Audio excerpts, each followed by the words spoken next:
윤석열 정부 졸속 삭감 예산을 바로잡고 과학, 기술, 민생, 미래 R&D 예산안을 만들었습니다. 더불어민주당은 윤석열 정부가 졸속으로 추진하려던 예산 낭비 문제 사업들을 과감하게 덜어냈습니다.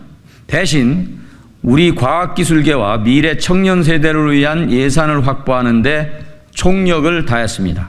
지난 14일 과방위 예결소위는 2024년도 과방위 소관 예산 및 기금 운용안을 심도 있게 논의하고 정부가 제출한 예산안을 수정 의결했습니다.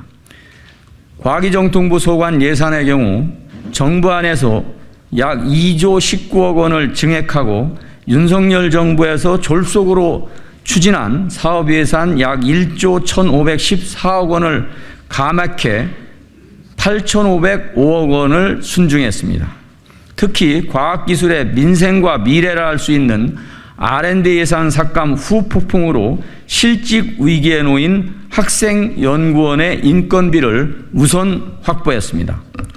국가과학기술연구회 소속 25개 정부 출연 연구기관 학생연구원 등의 인건비로 464억 9,200만 원을, 그리고 카이스트 등 4대 과학기술원 학생 인건비로 37억 3,900만 원을 신규 편성했습니다.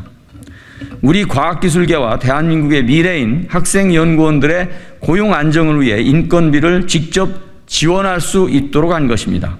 앞서 말씀드린 학생연구원 인건비를 포함해서 정부 출연 연구기관이 꼭 필요로 하는 필수 연구예산 약 1,607억 원을 증액했고, 과학기술원 및 직할 연구기관 예산 약 1,159억 원을 늘렸습니다.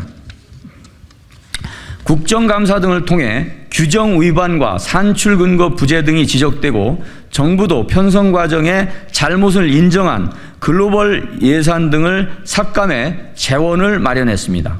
대표적으로 정부가 1,000억 원을 편성한 글로벌 톱 전략연구단 지원 사업을 전액 삭감하고 이 재원으로 연구기관 간 융합연구사업 예산에 500억 원을 증액해 융합연구가 위축되지 않고 정상 추진될 수 있도록 했습니다. 기존 사업이 글로벌 R&D 사업으로 급하게 변경돼 구체적인 연구개발의 대상과 실행계획을 상실한 경우에는 종전 정부 출연 연구기관의 개별 사업으로 되돌려서 고유 연구 기능을 회복시켰습니다. 정부가 편성한 글로벌 선도 연구센터 사업과 글로벌 기초연구실 사업 3,963억 9,800만 원도 전액 삭감했습니다. 대신 10인 내외 연구그룹이 수행하는 선도 연구센터 사업, 3, 4인 연구그룹의 기초연구실 사업 등 기존에 수행하던 사업 예산 4,726억 원을 복원해 국가 기초연구의 역량을 강화하도록 했습니다.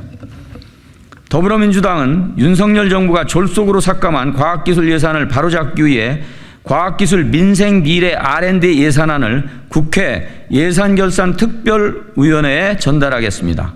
아울러 예산심사 과정에서 무책임한 태도로 일관한 정부 여당의 태도를 다시 한번 짚고 넘어가지 않을 수 없습니다.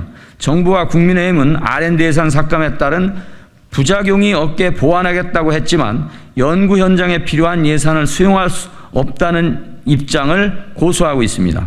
장제원 과방위원장은 상임위 전체회의를 끝끝내 열지 않았고 그 결과 과방위 소위를 통과한 예산안은 전체회의를 거치지 못했습니다.